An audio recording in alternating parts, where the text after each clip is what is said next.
Hola a todos y bienvenidos un hermoso día más al canal de Perros de la Guerra. Hoy asistiremos a la primera de las grandes batallas de la campaña de Asia. Comenzaremos hablando del viaje y el cruce del Helesponto. Veremos cuántos soldados y qué unidades formaban parte del ejército de Alejandro. Explicaremos el planteamiento táctico de persas y macedonios, incluyendo sus formaciones. Y recrearemos la batalla con todo lujo de detalles. ¿Estáis listos? Pues hablemos de historia. Después de su breve pero decisiva visita a Tebas, Alejandro viajó a Macedonia para los sacrificios de Dion y los Juegos de Aigai, ambas festividades en honor a Zeus, padre del Olimpo. Por estas fechas tuvo lugar la célebre anécdota de su encuentro con el filósofo griego Diógenes, un episodio que injustamente derivó en que se usara su nombre para identificar el conocido como síndrome de Diógenes. Si os quedáis hasta el final del vídeo, os contaré en detalle lo que pasó. A comienzos de la primavera del 334 a.C., dejó el gobierno de Macedonia en manos de Antípatro, al igual que había hecho antes de la campaña de los Balcanes, según Diodoro, con 12.000 soldados macedonios y 1.500 jinetes, presumiblemente repartidos los primeros en 9.000 falangitas y 3.000 hipaspistas. En cuanto a las tropas que le acompañaron a Asia, dejad que os ponga primero en antecedentes, con la promesa de que al final llegaremos a cifras concretas y bastante fiables. Esto es lo que nos dicen las fuentes primarias, contemporáneas de Alejandro. Ptolomeo, comandante y amigo del rey, 30.000 infantes y 5.000 jinetes.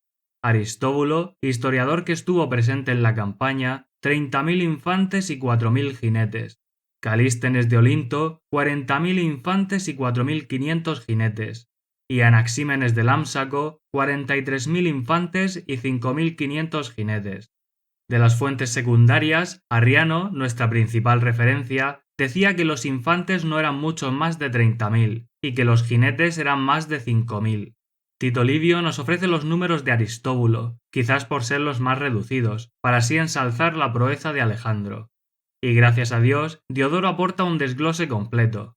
De la infantería, 9.000 falangitas y 3.000 hipaspistas macedonios, 7.000 hoplitas y 5.000 mercenarios griegos, 7.000 tracios e ilirios, y 1.000 agrianos y arqueros, entendemos que 500 de cada. De la caballería, 1.800 jinetes macedonios, 1.800 tesalios, 600 griegos y 900 tracios y peonios. Diodoro, ya fuera porque no era muy bueno en matemáticas o porque está copiando el desglose de una fuente y el total de otra, suma erróneamente 30.000 infantes y 4.500 jinetes. Pero nosotros, usando avanzadas herramientas de cálculo, podemos comprobar que se trata de 32.000 infantes y 5.100 jinetes. Cruzando el dato con el testimonio de Ptolomeo, la más fiable de las fuentes primarias, vemos que coincide salvo por un redondeo. Y comparándolo con Arriano, la mejor de las fuentes secundarias, ratificamos que también encaja a la perfección, y que quizás incluso tuvo acceso al mismo desglose. De todas formas, no hemos de olvidar que en Asia ya había un ejército macedonio, comandado inicialmente por Parmenión, Átalo y según Justino también Amintas. Como Átalo fue ejecutado por traidor y Amintas desertó al bando persa, probando ser más traidor aún, el único que quedaba era Parmenión. Su ejército Polieno lo cifra en 10.000 efectivos, por lo que parece la inmensa mayoría de ellos mercenarios. Aquella campaña nos la podemos imaginar a partir de lo poco que cuenta Diodoro y de un par de anécdotas de Polieno y de Frontino. Los macedonios consiguieron expandirse hacia el este llegando a Cícico, y hacia el sur llegando hasta Éfeso. En Magnesia fueron derrotados por el general mercenario Memnón de Rodas, que contaba apenas con la mitad de efectivos. Fueron empujados hacia el norte, y mientras Memnón saqueaba las tierras de Cícico, Parmenión capturó Grinio y asedió Pitane. Pero apareció de nuevo Memnón y por miedo a luchar tuvieron que retirarse a la Tróade. Parmenión viajó entonces al continente europeo para unirse a Alejandro en su marcha, y Galas, ahora al mando del ejército expedicionario, hizo lo que pudo por mantener una cabeza de playa para el desembarco, mientras los persas recuperaban todo el territorio a su alrededor. Volviendo con Alejandro, su hoja de ruta le llevó bordeando el desaparecido lago Querquinitis hasta llegar a Anfípolis, donde se reunió tanto el ejército como la flota. Allí cruzó el río Estrimón, y dejando atrás el monte Pangeo, alcanzó la ciudad de Abdera, y más adelante Maronea. A continuación cruzó el río Ebro, con H, no el de España obviamente, y después el Melas, para llegar finalmente a Sestos, 20 días después de su partida. La ruta, por si alguien se ha dado cuenta, es prácticamente la misma que siguió Jerjes durante la invasión, pero en sentido contrario y con unos cuantos soldados de menos. El encargado de dirigir el cruce hasta Abidos fue Parmenión, valiéndose para ello de 160 trirremes de la alianza griega y de algunos barcos mercantes. Alejandro, por su parte, se desplazó a Eleo, donde ofreció un sacrificio en honor a Protesilao sobre su tumba, con el deseo de que las cosas le salieran mejor que aquel héroe de la guerra de Troya. Si recordáis, Protesilao fue el primero en poner el pie en Asia, y el primero en caer abatido, como le había sido profetizado. A continuación, Alejandro cruzó desde Eleo hasta el puerto de los Acayos, sacrificando un toro a Poseidón y las Nereidas y derramando vino de un cáliz de oro sobre las aguas del Helesponto. Un trato mucho más devoto y humilde que el que Jerjes le había dedicado al estrecho de los Dardanelos, cuando ordenó fustigar a las aguas 300 veces en venganza por haber destruido su primer puente.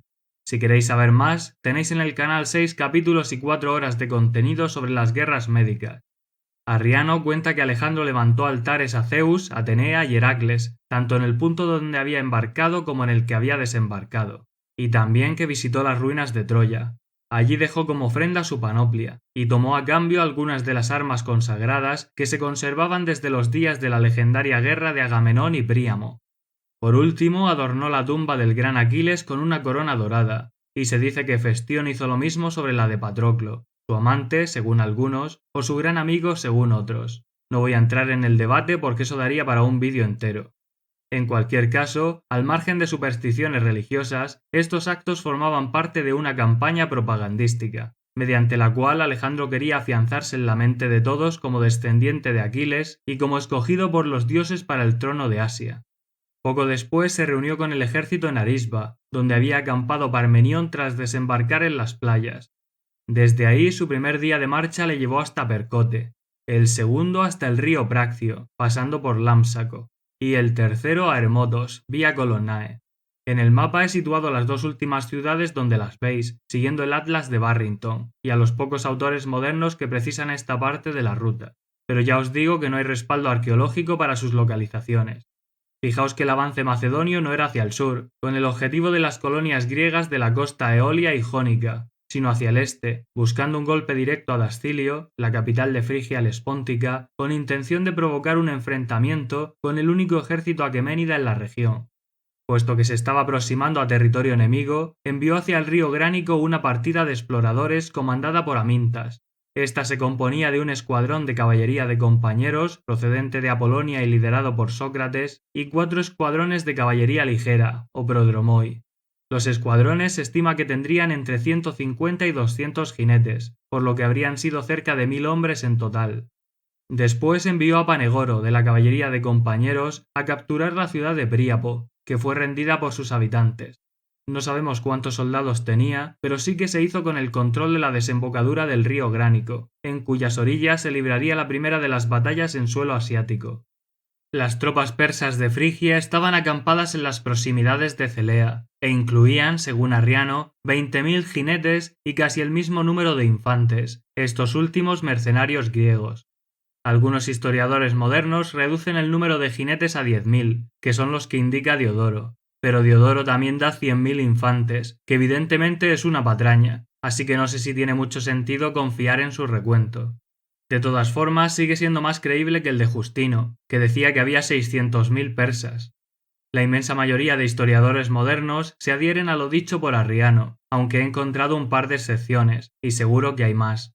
La primera es la de Peter Green, que arbitrariamente baja los números a entre 15 y 16.000 infantes y 15.500 jinetes. Y la segunda es la de Alberto Pérez Rubio, en Despertaferro, quedándose con los 10.000 jinetes de Diodoro y reduciendo la infantería a 4 o 5.000, que son los mercenarios que tenía Memnón durante la campaña contra Parmenión. A mí personalmente no me gusta lo de elegir de aquí y de allá según nuestra imaginación y preferencia. Si Arriano es el historiador clásico más fiable y dice que 20.000 jinetes y casi 20.000 infantes, esos son los que deberíamos usar para la reconstrucción. Cuando el alto mando persa tuvo noticias de la llegada de los macedonios, los generales se reunieron para decidir la estrategia a seguir. En aquel encuentro, Memnón de Rodas aconsejó evitar el enfrentamiento, pues sabía que la infantería enemiga era muy superior a la suya. Su recomendación fue la de seguir una política de tierra arrasada, para privar de grano y forraje al ejército invasor y forzar a Alejandro a abandonar el continente.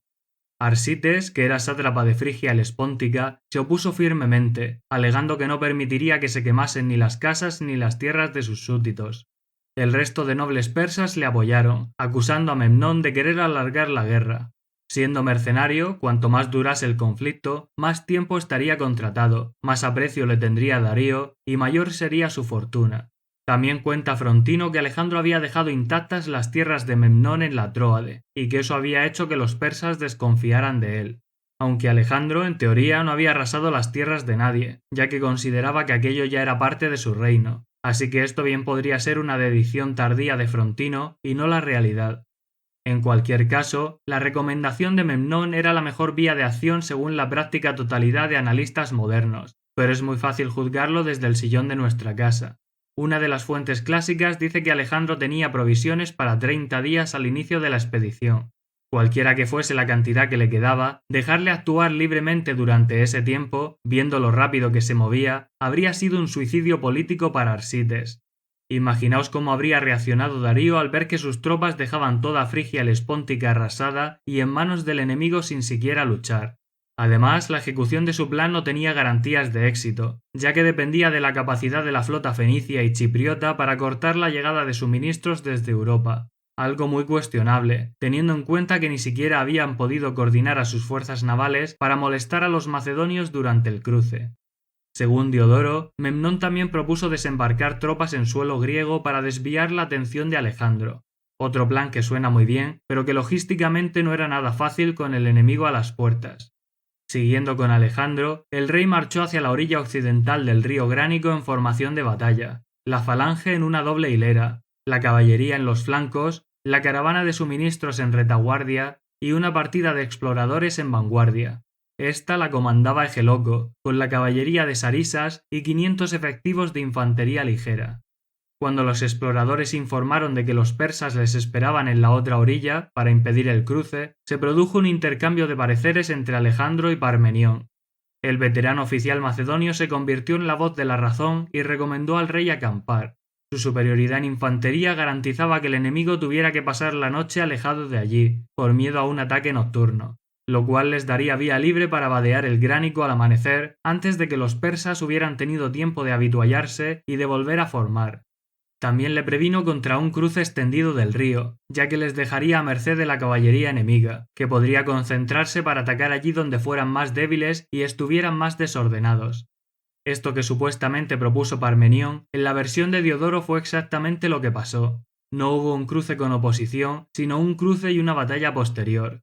Pero según Arriano y Plutarco, con el respaldo de casi todos los historiadores modernos, Alejandro inició su réplica con un Reconozco el peso de tus argumentos, oh Parmenión, pero sería una lástima que después de haber cruzado el Helesponto con tanta facilidad, este riachuelo nos retuviera. Que era una manera educada y formal de decirle que se metiera el consejo en el culo y que allí se iba a hacer lo que él quisiera. Los contraargumentos de Alejandro, más allá del ego y el ansia de combate, se centraban en el efecto positivo que pudiera tener para la moral de los persas el que evitaran descaradamente el enfrentamiento directo. Analizando la situación desde el futuro, lo cierto es que Alejandro actuó como un temerario, pero posiblemente necesitara una victoria lo antes posible para aliviar la presión financiera a la que se enfrentaba. Según Aristóbulo, tenía solo 70 talentos al comienzo de la campaña. Según Onesícrito, también contemporáneo pero menos fiable, debía 200 talentos. Según Arriano, Filipo dejó las arcas reales con 60 talentos y una deuda de 500, y después Alejandro tuvo que pedir otros 800. Las deudas de un estado como el macedonio eran relativas, porque su economía podía pagarlas sin demasiados problemas, pero tenían muchas tropas movilizadas, miles de mercenarios, y los soldados tenían que cobrar. Necesitaban liquidez y la necesitaban pronto. Antes de emprender el viaje, Alejandro ya había tenido que repartir buena parte de las tierras pertenecientes a la corona entre sus comandantes y compañeros, hasta el punto de que Pérdicas supuestamente le había preguntado ¿Y qué te queda a ti, Alejandro? A lo que el rey replicó: mis esperanzas. Se dice que el taxiarca macedonio rechazó entonces el regalo de Alejandro y que lo mismo hicieron otros de sus amigos y compañeros, contagiándose del entusiasmo desinteresado del rey. Volviendo a nuestro campo de batalla, y seguro que alguno ya se habrá dado cuenta, vemos que la formación del bando persa es un insulto a la táctica. Para defender el cruce de un río no habría nada mejor que unos cuantos miles de hoplitas griegos que permaneciesen en la orilla con las lanzas en ristre, dejando a la caballería detrás para acudir allí donde el enemigo abriese una brecha. Pero los generales persas tenían tres poderosos motivos para actuar como lo hicieron. Primero, no se fiaban de los mercenarios griegos y temían que pudieran cambiarse de bando en el momento crítico del cruce. Segundo, subestimaron la amenaza y la resolución de Alejandro, pensando que con una lluvia de jabalinas desde la orilla podrían repelerles. Y tercero, tenían celos de Memnón, que ya era uno de los favoritos de Darío por entonces y que se llevaría el mérito de la victoria si eran sus mercenarios los que detenían el avance macedonio. La idea a ellos no debió de sonarles tan absurda. El Gránico tenía una anchura media de unos 25 metros, y aunque la profundidad era escasa, menos de 1 metro, todas las fuentes coinciden en que las orillas estaban en altura. En este escenario, 20.000 jinetes, la inmensa mayoría de ellos hostigadores, podrían descargar una cantidad ingente de proyectiles y hacer estragos en un enemigo que avanzaba con dificultad en el agua. Y ahora que ya sabéis por qué hicieron lo que hicieron, veamos sobre el terreno cómo habían formado los persas según la narración de Diodoro. En el ala izquierda Arsames, sátrapa de Cilicia, y Memnón de Rodas, cada uno con su propia caballería. Junto a ellos Arsites, sátrapa de Frigia Lespóntica, con los jinetes de Plafagonia. Y después Espitrídates, sátrapa de Lidia y Jonia con la caballería Icarnia. En el ala derecha, Reomitres con 1000 medos y 2000 jinetes cuya nacionalidad no se especifica. Junto a él otro comandante sin nombrar al frente de 2000 bactrios. Y en el centro un numeroso destacamento de caballería variada. Diodoro hablaba de unos 10.000 jinetes, pero fijaos que incluso en su versión cuadran bien los 20.000 de Arriano, porque había 5.000 solo en el ala derecha, todos los sátrapas estaban en la izquierda y el destacamento del centro se dice que era muy numeroso. Vamos ahora con la formación macedonia. Reconstruyendo la línea de derecha a izquierda tendríamos 1.800 jinetes de la caballería de compañeros, comandados por filotas, de los cuales unos 200, los que lideraba Sócrates, se habían separado del resto. La caballería peonia y de Sarisas, comandada por Amintas, hijo de Arrabeo. 1.000 agrianos y arqueros, sirviendo en tándem con ellos. 3.000 hipaspistas, comandados por Nicanor. Los 6 taxeis de la falange, 9.000 hombres en total, con sus 6 taxiarcas, Pérdicas, Coeno, Amintas, hijo de Andrómenes, Filipo, hijo de Amintas, Meleagro y Crátero. A continuación la caballería tracia, comandada por Agatón, 600 jinetes griegos, comandados por Filipo, hijo de Menelao, y 1.800 jinetes tesalios, comandados por Calas, el que se había quedado en Asia a la cabeza de las tropas expedicionarias, esperando la llegada del resto. El ala izquierda quedó bajo el mando de Parmenión, mientras que Alejandro se hizo cargo personalmente de la derecha. Si en alguna parte habéis visto que el orden de los taxiarcas era diferente, el motivo es que Arriano menciona a Crátero 2 veces, y que primero recorre la línea de derecha a izquierda hasta llegar a Amintas, y luego de izquierda a derecha hasta llegar a Filipo. La que estáis viendo aquí como alternativa, en concreto, es de Despertaferro, pero como digo, es incorrecta. Incluso en caso de duda, tenemos la garantía que nos ofrecen las batallas de Isos y Gaugamela, en las que encontraremos a los taxiarcas colocados en este mismo orden. La otra duda es la de cuántos jinetes tenía Amintas y cuántos tenía Agatón, ya que se repartían 900 efectivos entre los dos. Lo que se suele hacer es cuadrar la caballería de ambas alas, asignando 750 al primero y 150 al segundo. Pero evidentemente esto no es más que un adorno para que el esquema táctico quede lo más completo posible. En cuanto a los 7.000 tracios, los 12.000 mercenarios y aliados griegos que cruzaron el Helesponto con los macedonios y los aproximadamente 10.000 que ya estaban en Asia, no tenemos ni idea de cuál fue su papel. Hay quien sugiere que protegieron la línea de suministros entre el Gránico y el Helesponto, en Príapo y otras ciudades de la costa. Y hay quien sugiere que estaban detrás, formando la retaguardia. Personalmente prefiero esta segunda opción, porque considero que eran demasiados para dejarlos a todos atrás, y porque Arriano ya hablaba de una doble hilera en la falange en su aproximación al Gránico. La línea del frente, para que os hagáis una idea de la escala, Hammond la estima en 2,5 kilómetros de longitud, es decir, desde la Plaza Castilla hasta los nuevos ministerios en Madrid. Desde la Fuente de Petróleos hasta el Museo de Arte Moderno, en Ciudad de México, o entre el Obelisco y la Plaza Constitución, en Buenos Aires. Antes de empezar con la batalla, hago una muy breve pausa para daros la respuesta correcta a la pregunta del vídeo anterior. ¿Cuál de los 4 prodigios previos a la destrucción de Tebas no era uno de los mencionados por Diodoro? Pues aquí hice un poco de trampa, porque el río que se mencionaba en las fuentes era el Dirce y no el Cefiso. Además, la sangre no estaba en toda la superficie del agua, sino tan solo en una ondulación, como una pequeña ola que avanzaba en su descenso. La reconstrucción de la batalla es relativamente sencilla si solo nos interesa lo que pasó en líneas generales, pero muy compleja si vamos al nivel de detalle habitual en este canal. La carga inicial la lideró Amintas, a petición de Alejandro, con la caballería peonia y un batallón de infantería. ¿Cuál? No lo sabemos. Se suele decir que el de los hipaspistas, pero prefiero la sugerencia de Stephen English de que se trataba de los agrianos. Con ellos se lanzó también al ataque un Ptolomeo, hijo de Filipo, liderando al escuadrón de Sócrates. En el vídeo original utilicé imágenes del ROM Total War para ilustrar lo que pasa cuando la caballería carga frontalmente, a través de un río, contra un enemigo estático y con armas arrojadizas. Pues pasó lo que se esperaría cuando se ataca frontalmente a un enemigo numeroso y bien colocado, al otro lado de un río y en terreno más firme y elevado, que los cosieron a jabalinazos y salieron bastante mal parados. La presencia de Memnón y de sus hijos luchando personalmente en ese momento nos indica que el ataque se había producido sobre el extremo izquierdo de la línea persa. Eso explica por qué Alejandro cargó inmediatamente después, liderando al resto del flanco derecho macedonio.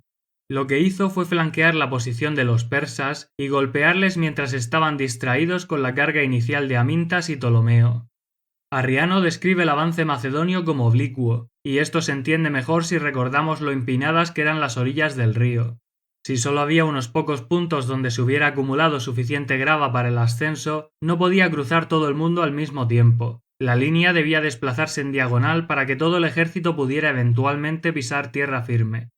Esta maniobra creemos que se realizó en espejo en el otro flanco. Primero porque Arriano separa de una forma clarísima qué unidades estaban con Parmenión y qué unidades estaban con Alejandro. Y segundo porque luego sabremos que la caballería tesalia también había cruzado al otro lado.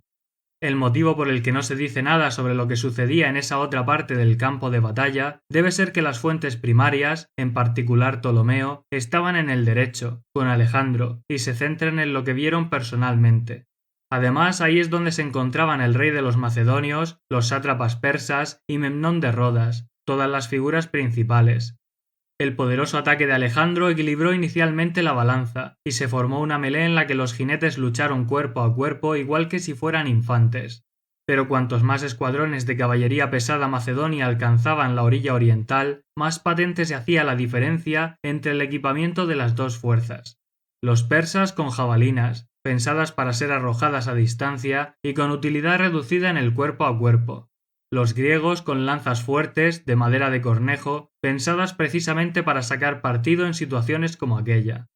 Pese a todo, se nos cuenta que la lanza de Alejandro se partió en la lucha, y que pidió otra a Aretes, uno de sus escuderos. Pero éste le mostró la suya, también rota, y le dijo que fuera a pedírsela a otro. Ese otro fue de Marato de Corinto, que luchaba también con la caballería de compañeros. Armado de nuevo, Alejandro cargó inmediatamente contra Mitrídates, yerno de Darío, acertándole en mitad de la cara y tirándolo al suelo. Entonces apareció Roesaces, y le asestó un espadazo en el yelmo, arrancándole un trozo con el impacto, pero Alejandro reaccionó clavándole su lanza en el pecho y enviándole también al suelo. Aun así habría muerto a manos de Espitrídates de no ser porque intervino justo a tiempo Clito el Negro, capitán del escuadrón real de compañeros, cortándole el brazo con el que empuñaba la espada. Esta escena, además del cuadro que estáis viendo en pantalla, se reproduce también en la película de Oliver Stone, pero trasladada a la batalla de Gaugamela. Los soldados macedonios seguían cruzando, y cada vez eran más numerosos en la otra orilla. De hecho, ahora eran sus arqueros y su infantería ligera los que hacían estragos entre los jinetes enemigos, muy vulnerables ante este tipo de ataques, ya que el objetivo era doble. Lo mismo valía acertarle al caballo que a quien lo montaba. Cuando el enfrentamiento llegó hasta el centro persa, su caballería inició la retirada a toda velocidad.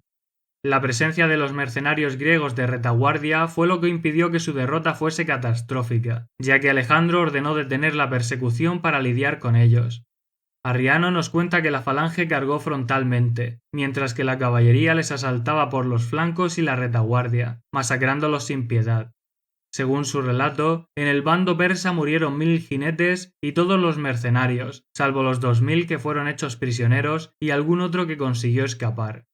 Entre los caídos estaban 2 sátrapas, Espitrídates, de Lidia y Jonia, y Mitrobuzanes, de Capadocia, a los que después se unió Arsites, que huyó a Frigia Mayor y se quitó la vida por la derrota. Según Diodoro, fueron más de 2000 jinetes y más de 10.000 infantes los muertos, a los que habría que añadir 20.000 prisioneros.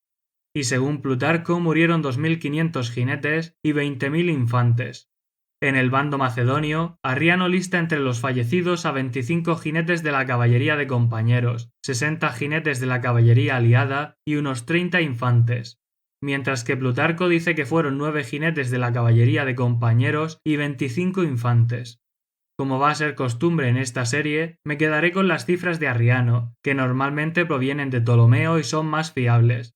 En lo que sí coinciden las fuentes es en que el rey no se olvidó de los suyos, ya que erigió estatuas de bronce en Dion para los jinetes macedonios, lo que me lleva a la pregunta de este vídeo. ¿Sabéis quién fue el hombre que se llevó estas estatuas a Roma casi 2 siglos después de la batalla? Dejad vuestra respuesta en los comentarios y daré la solución junto con el nombre de los acertantes en el próximo vídeo. Buena suerte. Continuando con las acciones del rey después de la victoria, debo añadir que eximió de impuestos y del servicio a las familias de todos los fallecidos, y que visitó personalmente a los heridos, charló con ellos y escuchó las historias de sus hazañas. También ordenó enterrar a los persas y a los mercenarios griegos enemigos, pero a los supervivientes de estos últimos los envió a trabajar a los campos de Grecia, como castigo por traicionar a su pueblo. Plutarco cuenta que solo se libraron los de origen tebano, pues su ciudad ya había sufrido bastante a manos de Alejandro. A Atenas hizo llegar 300 panoplias persas para ornamentar su acrópolis, como ofrenda a Atenea. El texto de la inscripción decía: Alejandro, hijo de Filipo, y todos los griegos, salvo los lacedemonios, presentan esta ofrenda de lo obtenido en la victoria sobre los extranjeros de Asia. Un divertido recordatorio de que Esparta no formaba parte de la alianza griega, y que por lo tanto no estaba incluida en la ofrenda. También es interesante que las armaduras se enviasen a Atenas y no a Corinto, por aquello de la Liga de Corinto, pero de nuevo debió de tratarse de otra campaña propagandística, con la que Alejandro pretendía congraciarse con los atenienses, que tantos problemas le habían causado. Recordad que Atenas había sido destruida por Jerjes durante la invasión, y que lo que Alejandro les estaba ofreciendo era una prueba material de su venganza tardía. Ahora, cumpliendo la promesa que os hice al inicio del vídeo, os contaré brevemente lo que sucedió entre Alejandro y Diógenes, según la narración de Plutarco. Estando aún en Corinto, antes de emprender el viaje, numerosos filósofos y otras figuras influyentes se presentaron ante el rey para felicitarle por haber sido puesto al mando de la expedición. Pero Alejandro había esperado que acudiera también Diógenes, que se encontraba en la ciudad. Como no fue el caso, decidió ir a verle personalmente. En el barrio de Craneión lo encontró tranquilamente descansando tumbado al sol. El filósofo, sorprendido por la llegada de tanta gente, se fijó particularmente en Alejandro. El rey le saludó y le preguntó si había algo que quisiera de él, a lo que Diógenes replicó: «Sí, que no me tapes el sol». Alejandro se fue de allí tan impresionado que se unió a las bromas de sus hombres, comentando: «En verdad, si no fuera Alejandro, querría ser Diógenes». Hasta aquí el vídeo de hoy, que espero que hayáis disfrutado viéndolo tanto como yo preparándolo. Muchas gracias a los miembros del canal por su generoso apoyo al proyecto, y a todos os veo a las puertas de Mileto, para el primero de los asedios de la campaña. Que tengáis un buen día, un saludo y hasta la próxima.